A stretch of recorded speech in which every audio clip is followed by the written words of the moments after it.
Olá pessoal, tudo bem? Dando continuidade aos métodos epidemiológicos, hoje nós vamos estudar um que é fundamental para entendermos formas de tratamento, para entendermos se vacinas funcionam ou não e segurança de tratamentos e de vacina em geral, que são os estudos de ensaio clínico. Ensaios clínicos são estudos experimentais. E como são estudos experimentais, por lógica, ele é prospectivo.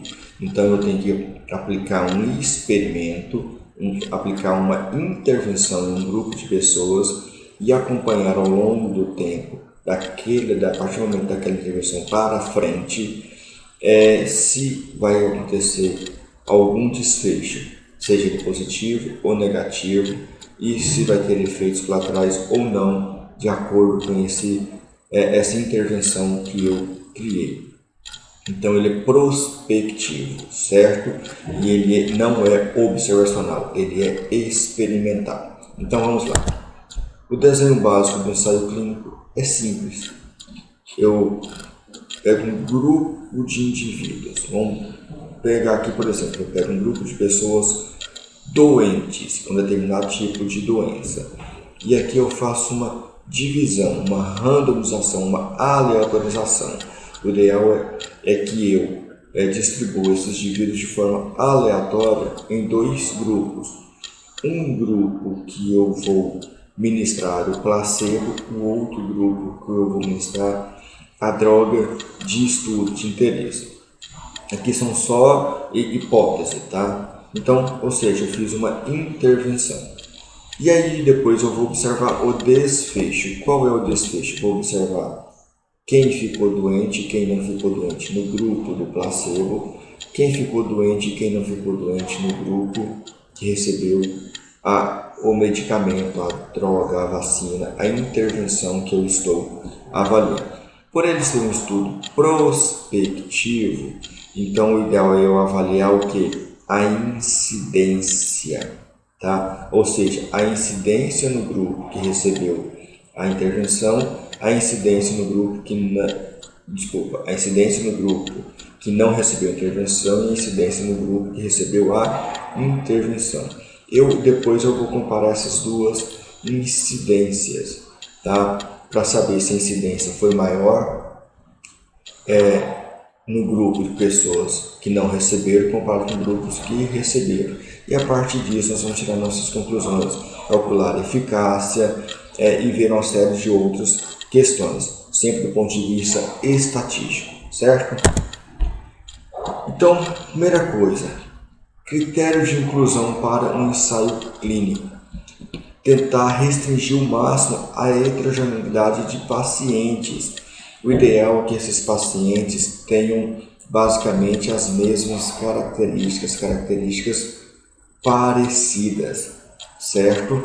Que tenham características parecidas, para que quando eu aleatorizar, eu não tenho que ficar tirando essas heterogeneidades da minha estatística para criando questões de confusão. 1, 2, 3. Então, no critério de inclusão, é importante nós restringirmos a heterogeneidade para evitarmos as variáveis de confusão. Então, o ideal é que nós saibamos aleatorizar de acordo com o máximo de homogeneidade entre os grupos para evitarmos qualquer problema, certo? No critério de inclusão, é evitar de colocar nos grupos pessoas, além da doença que eu estou estudando, que possuem outros tipos de doenças, porque esses outros tipos de doença podem interferir positivamente ou negativamente no desfecho do estudo, tá? É tentar evitar de colocar pessoas em grupos diferentes, pessoas que têm um prognóstico bom e outras pessoas que têm um prognóstico ruim, que coloque todas, que você selecione de forma homogênea. As pessoas que têm prognóstico ruim, que elas estejam proporcionalmente distribuídas nos dois grupos, porque se você colocar só quem tem prognóstico ruim no grupo que vai receber placebo, comparado com o grupo que vai receber experimento, tem uma chance de esse prognóstico ruim levar a um desfecho ruim. e mascarar a verdadeira eficácia da intervenção que eu estou observando. Tá? Então, se eu puder separar apenas por fazer um estudo apenas somente para o prognóstico ruim, ou prognóstico moderado, ou prognóstico bom, seria melhor. Se não for possível, tentar proporcionar esses prognósticos dentro dos dois grupos, igualmente. Evitar de incluir pessoas com pouca cooperação. Primeiro, porque elas são livres para aceitar ou não participar. Se você vê que ela vai ter pouca cooperação, nós temos uma boa possibilidade de ter perda de segmento. E perda de segmento sempre vai ser contada como falha na intervenção que eu estou criando. Isso pode mascarar verdadeiramente a eficácia do que eu estou tentando olhar, certo? Mas o ideal é o que, pessoal? Nós criarmos uma seleção onde nós temos um grupo homogêneo, tanto de características sociodemográficas e econômicas, quanto de características da doença que eu estou estudando, certo?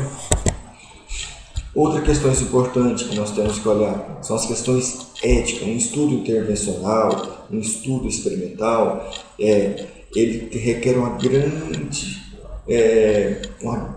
grande cuidado por parte dos pesquisadores em relação ao participante da pesquisa, porque aquela intervenção, por mais que ela foi testada in vitro ou em modelos animais, nós ainda não sabemos como ela vai se comportar em humanos. Isso pode trazer consequências, inclusive levando pacientes a óbitos. Então, as questões éticas são extremamente importantes. Então, para se avaliar a eficácia do medicamento, são uma série de testes que têm que ser realizados em modelos in vitro e modelos animais, antes de ir para modelos humanos. E nesses modelos humanos, tem que ser cercado de uma série de cuidados, onde o participante da pesquisa vai ter todo o apoio psíquico, clínico e tem direito a todas as informações possíveis para evitar que aquilo ali não saia. Então, no Brasil, esses estudos são obrigados a ser registrados no CONEP, como os estudos experimentais, e lá vai ser analisado pelos comitês de ética espalhados pelo Brasil. Mas geralmente o CONEP tem um rigor muito forte e tem fiscalização em cima dele. Tá? Então, os próprios ensaios clínicos sérios, eles também têm comitês independentes para avaliar toda a segurança e eficácia das intervenções nos pacientes, nos participantes da pesquisa. Hoje, no Brasil, nós seguimos basicamente duas resoluções. A 466 de 2012, do Conselho Nacional de Saúde, e a 510 de 2016, também do Conselho Nacional de Saúde. Então nós temos que olhar sempre essas duas e trabalhar com muita seriedade e imparcialidade. A randomização. Quando eu escolho um grupo de pessoas doentes, eu tenho um grupo que vai receber a intervenção, outro grupo vai receber o placebo, tá? Ou tratamento convencional, certo? O ideal é que eu não escolha quem vai receber um ou outro. O ideal é que eu crie um sistema onde ambos tenham a mesma chance de estar em qualquer um dos grupos. E para isso existem várias tabelas, vários programas estatísticos para fazer uma atualização de forma bastante segura, onde eu garanta a igualdade de participação e a proporcionalidade, principalmente, nos dois grupos. Então, se eu tenho 10 pessoas com prognóstico ruim, o ideal é que 5 fiquem num grupo e 5 fiquem no outro grupo. Se eu tenho 10 mulheres doentes, o ideal é que 5 fiquem num grupo e 5 fiquem no outro grupo. Se eu tenho 20 participantes com 30 anos, o ideal é que 10 ficam num grupo e 10 ficam no outro grupo. Então é extremamente importante essa randomização, tá? Onde todos têm a mesma chance de participar dos dois grupos, e que, pessoal, e que eu também possa respeitar a proporcionalidade de acordo com os extratos necessário para cada pergunta que eu fizer estejam distribuídos nos 2 grupos. Correto? O cegamento. O que seria o cegamento no estudo de ensaio clínico? O cegamento é o seguinte: é extremamente importante que os participantes da pesquisa não saibam se eles estão tomando um novo tratamento ou se eles estão tomando um tratamento convencional, ou seja, o placebo. Ou seja, vamos falar em linguagem bem simples. É importante que o participante da pesquisa, ou seja, aqueles que estão doentes, não saibam se eles estão tomando o tratamento, ou seja, um medicamento, ou se estão tomando o placebo. Por quê? Porque isso pode induzir, de alguma forma, a pessoa de alguma forma achar que está melhorando e relatar situações que talvez não sejam verdadeiras, e isso pode gerar algum problema. Esse é um ponto. O outro ponto: quem está ministrando o tratamento, também seja tratamento ou placebo, ele também não saiba o que ele está ministrando, tanto quem está ministrando quanto está também recebendo as informações. Por quê? Para ele não induzir, tá? Para ele não induzir o paciente, o participante da pesquisa, a relatar situações que não são verdadeiras. Então, é muito, muito importante no ensaio clínico, quando possível, que tenha um cegamento e que ele seja duplo cego. O que seria esse duplo cego? O participante da pesquisa não sabe se ele está no grupo placebo ou no grupo do tratamento. E que quem está intervindo, quem está dando o medicamento e colhendo os dados, também não saiba se ele está dando placebo ou se ele está dando o medicamento. Isso é o duplo cego. Geralmente, como é que é feito isso? No ensaio clínico, você tem um grupo de pessoas multidisciplinares, e ali vai ter um grupo que vai ter os códigos para quebrar. Então, como que eles vão saber? Geralmente, eles têm um código por paciente, por cores, por número, e somente esse grupo tem acesso a esses códigos para saber qual paciente está em qual grupo e qual não está no grupo tal.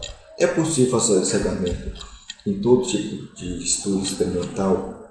Não.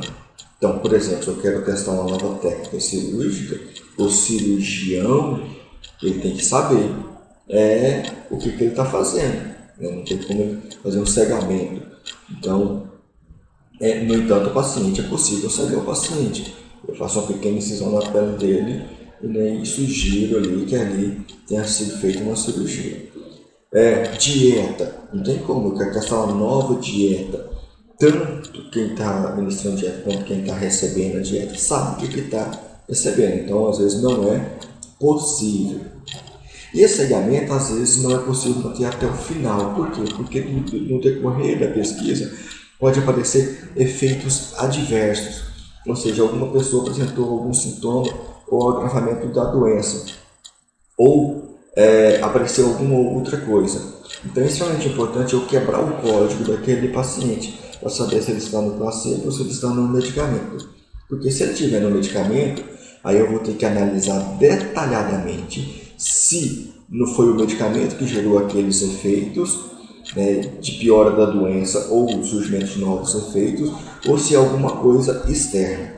Se foi placebo, eu vou avaliar se a ausência de um tratamento pode ter levado ele ao agravamento daquela doença ou não. Então, é comum aparecer pacientes que tiveram algum efeito colateral, então quebrar o cegamento daquele paciente para avaliar. Mas na maioria das vezes volta de forma muito tranquila, porque na maioria das vezes não foi gerado pelo tratamento que está acontecendo. Então, suspende-se a pesquisa e ali vê o que está acontecendo.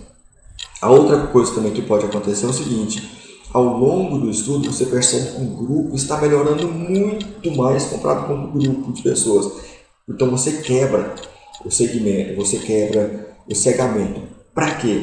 Porque pode ser que o novo tratamento está surgindo um efeito tão bom e tão rápido que é importante eu quebrar, né, o cegamento para eu tratar o placebo, né, porque é uma questão de ética. Né? Ou eu percebo que o tratamento ele é muito ruim e o tratamento convencional ele é melhor, então eu interrompo a pesquisa e começo a tratar quem recebeu o novo medicamento com o tratamento convencional. Então esses são os mecanismos que geralmente a gente quebra o cegamento. Então o ideal é que ele seja duplo cego. Então o ideal do ensaio clínico é que seja o quê? Um ensaio clínico, ou seja, um estudo experimental randomizado, onde eu aleatorizei as pessoas de forma proporcional, onde todos tiveram a mesma chance de estar nos dois grupos, e duplo cego, onde o participante da pesquisa não sabe o que está recebendo e quem está ministrando a intervenção também não sabe se ele está ministrando o tratamento ou o placebo, certo? O desfecho, como é que eu avalio o desfecho? Como eu falei lá atrás, era um estudo experimental e um estudo prospectivo, onde eu vou dar um desfecho e vou avaliar lá, vou dar uma intervenção e vou avaliar lá na frente esse desfecho. Então, ou seja, é como uma coorte, onde eu vou avaliar se a exposição a determinado fator gerou a um desfecho favorável ou não favorável. Então, eu posso avaliar o quê? O risco relativo, eu vou avaliar a incidência. Eu avalio a incidência em quem recebeu a intervenção e a incidência em quem não recebeu a intervenção. E ali eu posso fazer o risco relativo e ver se esse risco relativo ele vai dar maior do que 1, ou seja, onde eu falaria que a intervenção foi mais danosa do que o placebo, ou menor do que 1, onde eu falaria que a intervenção ela foi um fator protetor comparada com o placebo. E a partir desse risco relativo, eu também posso calcular o chamada a eficácia do tratamento, tá? A eficácia do tratamento. E também eu posso calcular a partir dessa incidência essa eficácia. Então, como que é a fórmula bem tranquila? É essa aqui. Eu pego a incidência no placebo, subtraio da incidência em quem foi exposto ao novo tratamento e divido pela incidência no placebo. Aí eu vou achar a eficácia do tratamento, a eficácia da vacina, a eficácia da minha intervenção. E o risco relativo é simples, é só eu pegar 1 menos o risco relativo e aí eu vou achar a eficácia da minha intervenção. Os ensaios clínicos, geralmente, eles têm 4 fases em seres humanos, porque, na verdade, eu tenho uma fase anterior chamada fase 0, que é no modelo animal. Depois que eu vejo toda a segurança e as possibilidades de tratamento, tanto in vitro quanto no modelo animal, aí sim eu vou para a fase em seres humanos. A fase 1, geralmente eu escolho homens, rígidos, jovens, onde eu vou ministrar essa droga para ver se há possível resposta a esse tratamento, avaliando todas as possíveis seguranças também. É uma fase muito controlada. Uma vez apresentou segurança e possibilidade e resposta biológica, eu aumento para um grupo um pouco maior já de pessoas doentes. E essas pessoas doentes eu vou avaliar a possibilidade também de segurança, de doses, ou melhor, quantidade de doses, a via de inoculação, e avaliar se houve resposta de tratamento àquela doença. Se apresentou todos os critérios de segurança e possibilidade de respostas positivas, eu vou para a fase 3, que é aquele desenho que nós estamos indo. É um grupo maior de pessoas, tá? De pessoas doentes, que eu vou aplicar num grupo placebo, no outro a resposta ao tratamento novo, e vou avaliar a eficácia desse tratamento. No caso de vacina, não serão pessoas doentes, serão pessoas não imunes àquela doença, onde um grupo vou aplicar placebo e o outro vou aplicar a vacina. E vou avaliar lá na frente o desfecho, que vai ser o quê? A imunidade daquelas pessoas desenvolvidas contra aquela doença específica. E a fase 4? A fase 4 é aí onde eu calculo a eficiência da droga. Na fase 3 eu calculo a eficácia, porque é um ambiente controlado. Na fase 4 não é um ambiente controlado. É quando o tratamento vai para o mercado, e esse mercado ele vai ser distribuído para as pessoas ao longo do tempo. E aí eu vou avaliar em uma escala muito maior se essa droga apresentou efeitos, se não apresentou efeitos, se efeitos que não foram observados nas outras fases apareceram ali ou não. Aí entra a chamada farmacovigilância, onde qualquer efeito adverso a qualquer tratamento, por profissionais de saúde e também por usuários daquele tratamento, pode notificar ao órgão responsável daquele país desses efeitos, e esse órgão vai avaliar se esses efeitos eram efeitos já esperados, porque foram olhados nas fases estudadas, são efeitos novos. E a partir desses estudos vai ser avaliado se aquele tratamento vai ser retirado daquele mercado ou vai ser retirado daquele mercado ou não. No caso do Brasil, qual é o órgão que nós notificamos? É a Anvisa. Certo, pessoal? Então aqui nós temos um exemplo que eu tirei daquele livro que eu sempre falo para vocês, que é esse aqui, Métodos de Investigação Biológica e Doenças Transmissíveis. Lá tem um capítulo 5 que é só sobre ensaio clínico. Eu tirei esse exemplo aqui. Então, eu tenho uma tabela, tá? Eu tenho uma tabela. Nessa tabela eu tenho na linha o grupo que recebeu o experimento, porque aqui são os expostos, e o grupo que recebeu o placebo. E aqui eu tenho a falha, ou seja, as pessoas que desenvolveram a doença ou morreram, e as pessoas aqui que sobreviveram ou tiveram a cura. No total de 50 pessoas que receberam o experimento, 45 sararam. Entre 50 que não receberam o tratamento, somente 13 sararam. Quando eu faço a incidência no placebo, que é o 37 dividido por 50, menos a incidência em quem recebeu o experimento, que é 5 sobre 50, dividido pela incidência em quem recebeu o placebo, eu vou achar uma eficácia de 86,5%. Ou seja, o tratamento apresentou uma eficácia de 0,5%. Eu tenho que avaliar, de acordo com o tratamento convencional, se isso é bom ou ruim, de acordo com os efeitos colaterais apresentados ou não no estudo. Lembrando que aqui sempre eu só vou poder fazer depois que eu fizer um intervalo de confiança, porque vamos supor que eu tenho aqui uma eficácia de 36%, mas o intervalo de confiança varia de 40 a 100. Não tem como, né? Então 40 está muito baixo. Então nós temos que avaliar tudo isso. Certinho, pessoal? Muito obrigado a todos.